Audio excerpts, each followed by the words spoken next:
Bismillahirrahmanirrahim. Assalamualaikum warahmatullahi wabarakatuh. Pemirsa Ramadan Karim yang dirahmati Allah dimanapun Anda berada, senang sekali saya Muhammad Aqil Haidar bisa kembali membersamai pemirsa sekalian, yang insya Allah pada kesempatan kali ini saya akan membawakan satu tema, yaitu pentingnya belajar ilmu faraid atau ilmu waris.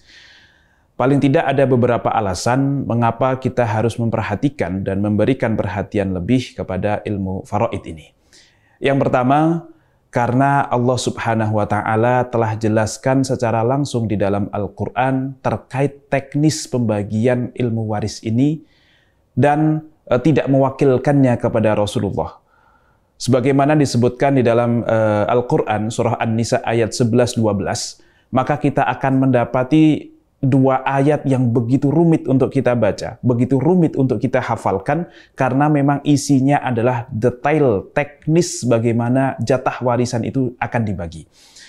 Kalau kita lihat, banyak sekali ibadah-ibadah yang lain, sholat lah, haji lah, dan yang lainnya, puasa, zakat, dan seterusnya, maka kalau kita lihat detailnya, itu hanya disebutkan di dalam hadis saja. Sedangkan ilmu waris, hanya sedikit syariat-syariat yang kemudian oleh Allah Subhanahu wa Ta'ala disebutkan secara langsung di dalam Al-Quran. Dan ini menunjukkan bahwasanya begitu pentingnya ilmu waris ini bagi kehidupan kita.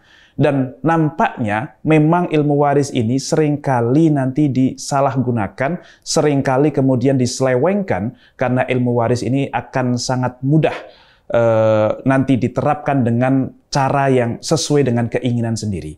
Maka Allah dalam tanda kutip turun tangan langsung untuk menjelaskan kepada kita semuanya sebaiknya atau seharusnya ilmu waris itu dibagikan seperti apa.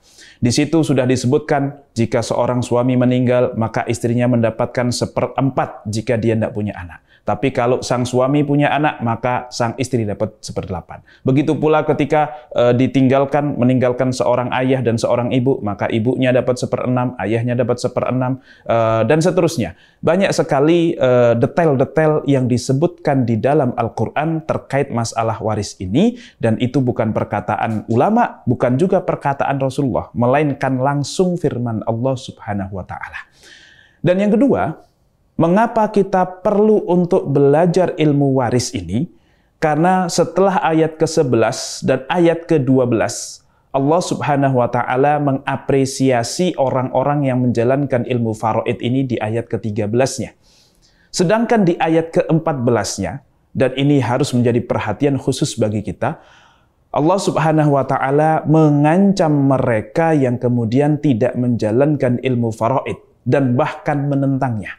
Disebutkan di situ, a'udzubillahi minasyaitonirrajim, wa may ya'sillaha wa rasulahu, dan barang siapa yang bermaksiat kepada Allah dan Rasulnya, wa yata'adda hududahu, dan melanggar atau menentang aturan-aturan Allah, yaitu konteksnya di dalam ayat ini adalah aturan waris, yudkhilhu narun, maka ancaman yang pertama adalah Allah akan masukkan dia ke dalam api neraka, khalidan fiha. Dan ini yang sangat-sangat harus menjadi perhatian kita, yaitu akan dikekalkan di dalam api neraka. Walahu adzabum muhin. Dan yang ketiga, di dalam api neraka itu dia akan mendapatkan siksaan yang begitu menghinakan.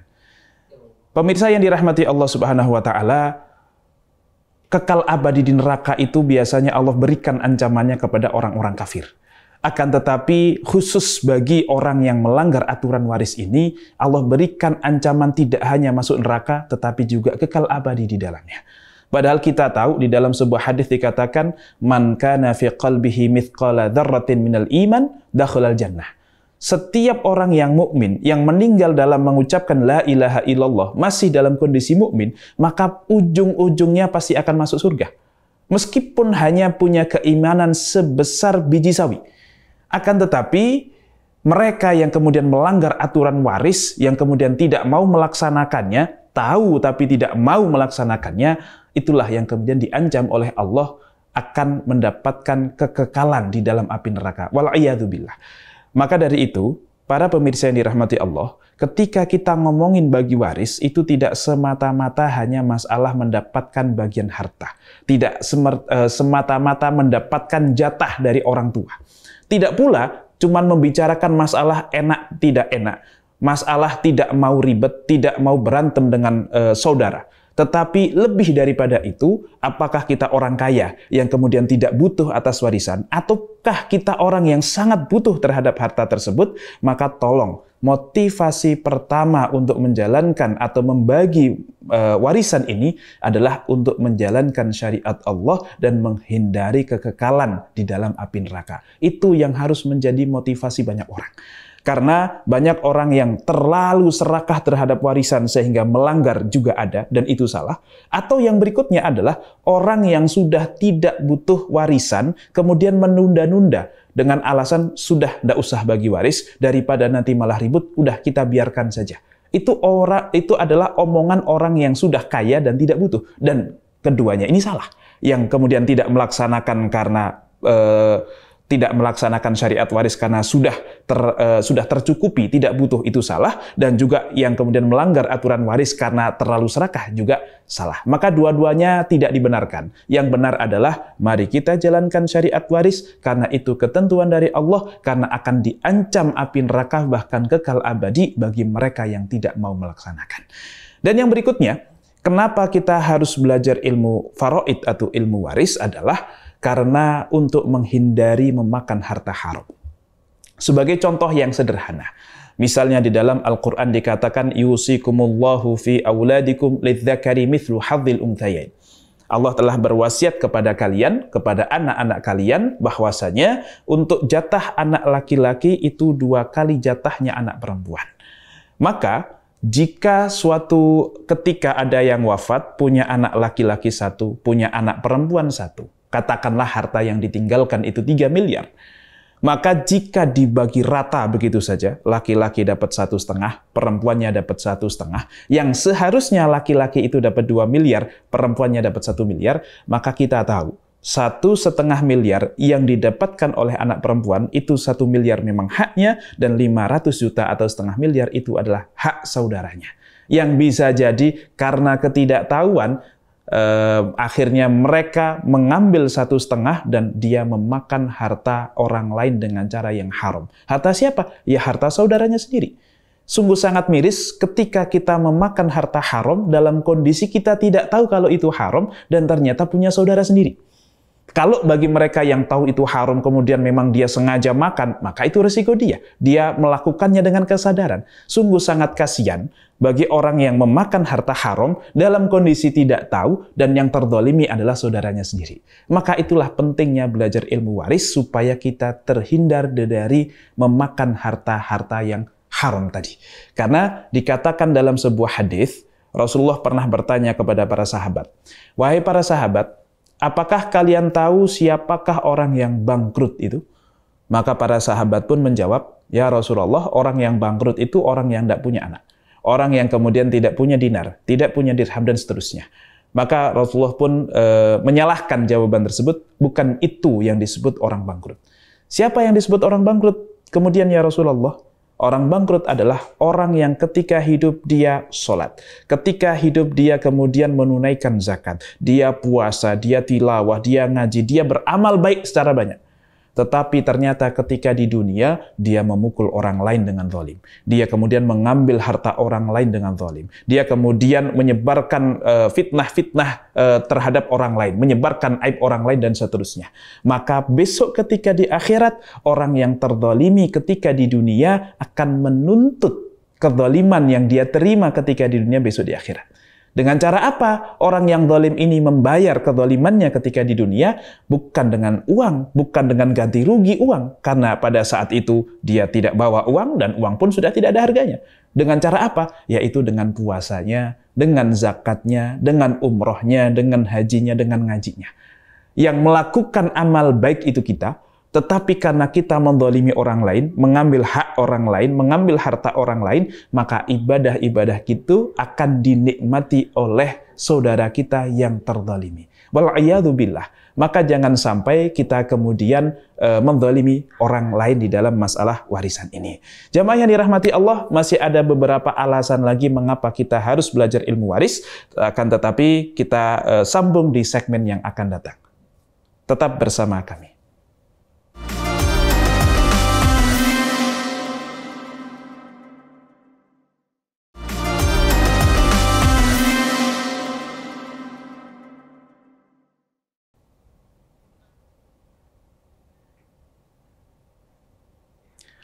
Pemirsa yang dirahmati Allah, kembali lagi kita di Ramadan Karim.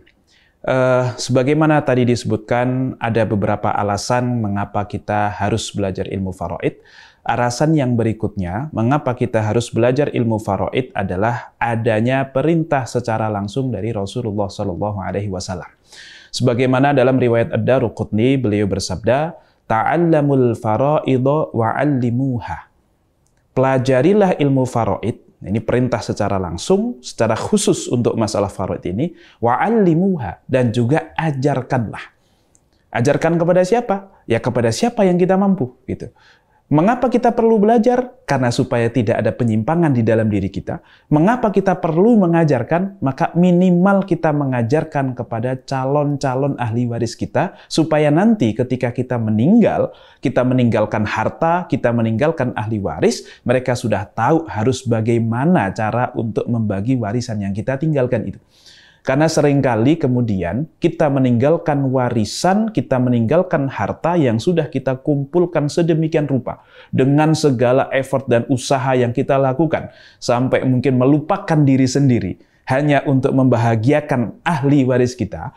Akan tetapi ternyata tidak kita lengkapi dengan ilmunya, sehingga warisan yang kita harapkan itu untuk memudahkan ahli waris kita justru malah menjadi fitnah buat mereka, justru akan menjadi malapetaka dan sumber perpecahan buat mereka. Itu yang harus kita antisipasi. Maka minimal, kalaulah kita bukan ustadz, kita bukan penceramah, kita bukan kemudian seorang guru, tidak ada yang mau kemudian kita ajari gitu, maka minimal keluarga kita, calon ahli waris kita. Nah itu dua perintah. Satu, ta'allamul faraidha wa'allimuha. Kenapa? Fa innahu nisful ilmi, kata Rasulullah. Karena ilmu faraid itu adalah setengah daripada ilmu agama. Jadi orang kalau sudah memahami ilmu faraid itu dianggap sudah memahami setengah daripada ilmu agama. Kenapa? Para ulama memberikan beberapa penafsiran. Yang pertama adalah karena seluruh ilmu syariat yang ada itu adalah ilmu tentang kehidupan. Ilmu yang akan kita laksanakan ketika di dalam kehidupan kita. Sedangkan ilmu faraid itu justru ilmu yang akan terpakai ketika ada kematian atau ketika ada yang wafat. Itu yang pertama. Yang kedua, dikatakan bahwasanya memang bobot ilmunya itu setengah daripada ilmu agama. Karena rata-rata orang yang sudah mempelajari sampai ilmu faraid itu adalah orang-orang yang kemudian sudah memiliki pemahaman agama yang banyak. Sehingga kalau sudah sampai ilmu faraid, minimal setengah dari ilmu agama sudah dia kuasai. Itu kata sebagian ulama. Tapi apapun itu, disebutkan nisful ilmi berarti setengah. Berarti ini adalah satu bagian yang sangat penting untuk menyempurnakan setengah daripada ilmu agama kita. Dan dikatakan fa'innahu yunsah. Ilmu faraid ini nanti akan dilupakan, wa huwa awwalu ma yunza'u min ummati. Dan ilmu faraid adalah ilmu yang akan pertama kali dicabut dari umat ini. Maka jamaah yang dirahmati Allah, Rasulullah SAW ketika memerintahkan sholat, maka beliau hanya bersabda, "Shallu kama ra'aitumuni usolli." Salatlah kalian sebagaimana kalian melihat aku salat. Ketika mengajarkan tentang haji, khudhu anni manasikakum. Ambillah dariku cara manasik haji dan umroh kalian. Tetapi ketika membicarakan ilmu faraid, maka Rasulullah mengatakan ta'allamu, pelajarilah ilmu faraid ini dan juga ajarkanlah. Itu alasan yang berikutnya, alasan yang keempat mengapa kita harus belajar ilmu faraid. Kemudian alasan yang berikutnya lagi, yang kelima adalah karena ilmu waris ini akan menjadi ilmu yang langka. Dan ini insya Allah sudah bisa kita rasakan saat ini. Ilmu waris tidak hanya langka di kalangan orang Islam yang awam. Bahkan kalau kita boleh melihat lebih dalam lagi, mereka yang mungkin digelari ustadz, digelari ajengan, kiai, dan seterusnya pun tidak selalu ketika bagi waris itu kemudian sesuai dengan syariat Islam. Ternyata mereka masih berantem juga. Ternyata mereka masih ada kepentingan-kepentingan juga selain menegakkan agama atau menegakkan syariat waris ini. Sehingga seringkali kita melihat kalau sudah ngomongin waris itu ya berantem. Waris sama dengan berantem. Itulah stereotip yang kemudian sering kita lihat di tengah-tengah masyarakat kita. Maka wajar kalau orang awam kok kemudian melihat bahwasanya ilmu waris itu ilmu yang asing dan sangat jarang kita temukan di majelis taklim. Para asatid ini kemudian mengajarkan ilmu faraid. Maka dari itu kita perlu untuk mempelajarinya karena memang disebutkan oleh Rasulullah SAW bahwasanya ilmu waris ini adalah ilmu yang langka. Sebagaimana beliau bersabda, ta'allimul faraida wa'allimuhun nas. Pelajarilah ilmu waris dan juga ajarkanlah kepada manusia. Kenapa? Fa inni imru'un maqbudun. Karena sesungguhnya nanti aku akan wafat. Wa innal ilma sayuqbad. Dan ilmu ini nanti juga akan diambil oleh Allah bersamaan dengan diwafatkannya alim. Diwafatkannya orang yang berilmu. Dan akan dikatakan di situ, wa yajidani ithnani yakhtalifani fil fariḍah. Kamu akan melihat ada kasus di mana di situ ada dua orang berpecah belah, bertikai dalam masalah faraid, walam yajidu man yakti biha. Tetapi mereka tidak menemukan siapa yang bisa menyelesaikan ilmu faraid ini. Jamaah yang dirahmati Allah, pada saatnya, Allahu a'lam apakah sekarang ataupun nanti, akan ada saatnya di mana di situ tersebar banyak fitnah. Orang rebutan, orang beribut masalah waris, berantem masalah waris antar keluarga, tetapi tidak ada satupun yang bisa menyelesaikan. Kenapa? Karena memang ilmu waris ini sudah akan sirna dan termasuk ilmu yang pertama kali akan dicabut oleh Allah Subhanahu wa Ta'ala. Maka ketika kita mempelajari ilmu waris ini, kita ikut berperan menjalankan syariat waris, kita berperan menjalankan perintah Rasulullah SAW yang nampaknya hanya orang-orang tertentu, orang-orang khusus yang kemudian diberikan kesempatan untuk peduli lebih dengan masalah warisan ini. Maka dari itu, jamaah yang dirahmati Allah, selain kita perlu untuk kemudian mempelajari ilmu faraid, mempelajari ilmu-ilmu Islam lainnya, ada perhatian khusus terhadap ilmu faraid karena Umar bin Khattab merupakan ini alasan yang keenam, berarti Umar bin Khattab pernah berkata, ta'allamul fara'idho kama tata'allamunal Qur'an. Pelajarilah ilmu faraid sebagaimana kalian belajar Al-Quran. Semangat kita ketika belajar Al-Quran, maka kita juga harus semangat untuk kemudian mempelajari ilmu faraid. Jamaah yang dirahmati Allah, masih ada beberapa alasan lagi yang insya Allah kita akan sebutkan, akan tetapi kita lanjutkan di segmen berikutnya setelah jeda berikut ini.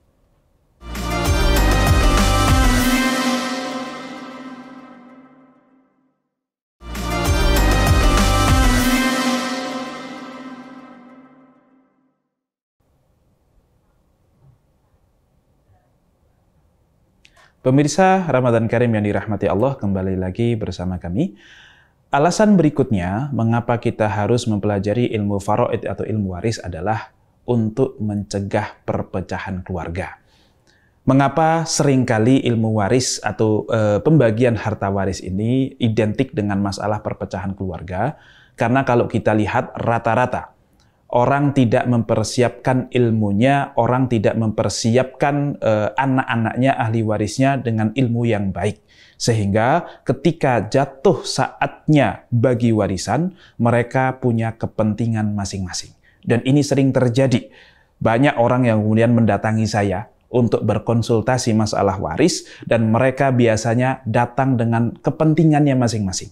Jika ilmu syariat waris ini cocok dengan kepentingan mereka, maka biasanya mereka akan ambil dan akan mereka lakukan, akan terapkan. Akan tetapi jika tidak sesuai dengan kepentingan mereka, maka biasanya ilmu waris ini akan ditinggalkan. Maka itulah salahnya ketika kita belajar waris, kok sudah kejadian. Belajar ilmu waris itu seharusnya sebelum kejadian. Ketika masing-masing anak misalnya, seorang ayah sebelum nanti wafat, sebelum anak-anaknya besar, sebelum anak-anaknya punya kebutuhan, punya ekspektasi terhadap harta ayahnya, itu harusnya sudah diberikan pemahaman bahwa kamu yang laki-laki dapat 2 bagian, kamu yang perempuan, karena memang perempuan syariatnya kamu cuma dapat setengah dari abangmu yang laki-laki. Ketika belum ada kepentingan, maka insya Allah itu akan bisa diterima dengan mudah. Dan kalaupun nanti kejadian, maka semuanya sudah paham, sudah sadar, sudah tahu bahwasanya jatah saya cuma segini. Saya tidak boleh mengambil lebih. Kalau saya mengambil lebih, maka pasti akan mengambil jatah saudara saya. Saya akan mendolimi dia. Kalau saya mendolimi dia, saya akan makan harta haram. Dan pasti akan terjadi perpecahan keluarga. Tetapi, kalau kemudian baru diajarkan warisan itu, atau baru sadar pentingnya ilmu waris ini ketika sudah kejadian, maka biasanya jangankan kok ustadz, jangankan kok kiai, ayat Al-Quran, hadis Nabi pun tidak mempan untuk kemudian menjadi nasihat buat mereka. Maka ini satu hal yang sangat mengerikan ketika dihadapkan antara kepentingan pribadi, ekspektasi, harusnya saya adalah orang yang paling berjasa buat orang tua saya. Saya adalah orang yang paling disayang. Saya orang yang paling manut kepada orang tua saya, maka harusnya saya paling punya jatah paling banyak dibandingkan saudara-saudara yang lain. Mereka ketika bapak sakit nggak ada yang ngurusin. Ketika kemudian orang tua kita butuh bantuan, mereka diem saja. Hanya saya yang kemudian datang. Nah, maka saya berhak paling banyak. Biasanya seperti itu, karena tidak sadar, tidak tahu seharusnya bagi warisnya itu seperti apa.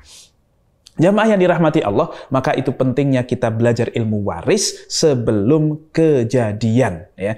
Pecahnya keluarga biasanya karena sudah ada ekspektasi, yang mana ekspektasi itu nanti berbeda dengan syariat atau kenyataannya. Yang kalau semuanya kok datang ketika mau bagi waris datang dengan kepentingan masing-masing, maka pasti jika kepentingan ini tidak sesuai dengan syariat akan melebihi haknya. Kalau dia mengambil yang melebihi haknya, pasti akan ada hak orang lain yang kemudian tergerus, dan disitulah potensi terjadi keributan keluarga. Maka pemirsa yang dirahmati Allah, kita harus antisipasi. Kita harus ambil tindakan preventif, kita belajar ilmu waris, mungkin bukan untuk menyelesaikan masalah kita yang telah lalu. Karena biasanya masalah yang telah lalu, yang sudah kemudian terjadi, itu sangat susah. Sangat susah untuk menarik datanya, untuk mencari datanya yang secara akurat. Tetapi kita belajar ilmu waris itu lebih kepada kita sebagai calon mati, sebagai calon orang yang akan meninggal, yang kemudian akan dibagikan hartanya kepada anak keturunan kita, kepada ahli waris kita. Maka kita persiapkan hartanya yang baik, kita persiapkan ilmunya yang baik, kita persiapkan anak-anak kita, supaya kemudian mereka bisa mempelajari ilmu faraid ini dengan baik dan benar. Sehingga di saat kita wafat, maka ilmu waris tidak akan menjadi ganjalan buat mereka. Pembagian waris tidak akan menjadi potensi perpecahan antar keluarga, dan insya Allah kita sebagai yang meninggal di kuburan akan tenang, melihat anak-anak kita akur, melihat anak-anak kita bekerja sama dalam ketaatan kepada Allah Subhanahu wa Ta'ala. Karena mengerikan sekali kalau harus melihat anak kita terzalimi, dan ternyata yang menzalimi juga anak kita. Kalau anak kita terzalimi tapi dizalimi oleh orang lain, mungkin kita bisa benci, kita bisa mencaci maki orang yang menzalimi. Tetapi bayangkan jika yang terzalimi anak kita, dan yang ternyata menzalimi juga anak kita.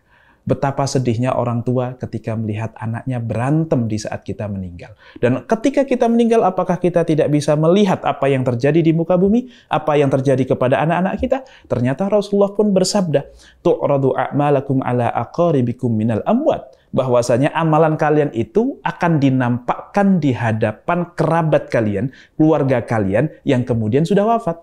Fa in kana khairan hamidallahu alaih. Kalau ternyata mereka melihat amalan orang-orang yang ditinggalkan ini baik, maka orang yang wafat pun akan senang dan bergembira. Tetapi ketika melihat amalannya itu kok buruk, apa yang mereka lakukan? Mereka berdoa kepada Allah, memohon, ya Allah, la tumithum hatta hadaitana kama hadaitahum kama hadaitana. Ya Allah, janganlah wafatkan mereka dulu saat ini, sampai kemudian Engkau memberikan hidayah kepada mereka, sebagaimana Engkau memberikan hidayah kepada kami. Maka tentu kita tidak ingin meninggal dalam kondisi yang sengsara. Di dalam kuburan kita prihatin melihat anak-anak kita berantem dan seterusnya, maka persiapkanlah ilmu faraid, kita belajar ilmu faraid, dan kita ajarkan kepada mereka. Jamaah yang dirahmati Allah, berikutnya, yang kenapa kok kita harus belajar ilmu waris, itu rata-rata orang melihat ilmu waris sebagai ilmu yang susah. Kalau diajarkan dengan metode yang lama memang itu sangat susah. Tetapi sekarang sudah banyak sekali kalkulator, banyak sekali kemudian alat hitung waris, aplikasi-aplikasi website hitung waris, maka sudah bisa kita coba aplikasikan. Minimal kita bisa menyelesaikan masalah. Kalau kita wafat, ahli waris kita siapa, dapatnya berapa, itulah yang minimal harus kita selesaikan. Tidak usah kita kemudian berekspektasi bisa menyelesaikan masalah orang lain, tapi minimal masalah kita sudah bisa kita tangani, sudah bisa kita pelajari, sehingga kita bisa mempersiapkan untuk anak keturunan kita. Karena sesungguhnya ilmu waris itu mudah dan sederhana jika kita cukupkan dengan masalah yang memang akan kita hadapi saja. Baik, pemirsa yang dirahmati Allah, kurang lebih itulah beberapa alasan mengapa kita harus belajar ilmu waris, yang mana intinya adalah belajar ilmu waris itu tidak sekedar bagi-bagi duit, bagi-bagi harta. Lebih daripada itu, belajar ilmu waris adalah untuk menegakkan syariat Islam, untuk menghindarkan diri dari api neraka dan kekal abadi di dalamnya. Semoga hal ini bisa bermanfaat untuk kita semuanya, dan semoga Allah Subhanahu wa taala ridha terhadap apa yang kita lakukan. Nasrun minallahi wa fathun qarib, basyiril mu'minin. Assalamualaikum warahmatullahi wabarakatuh.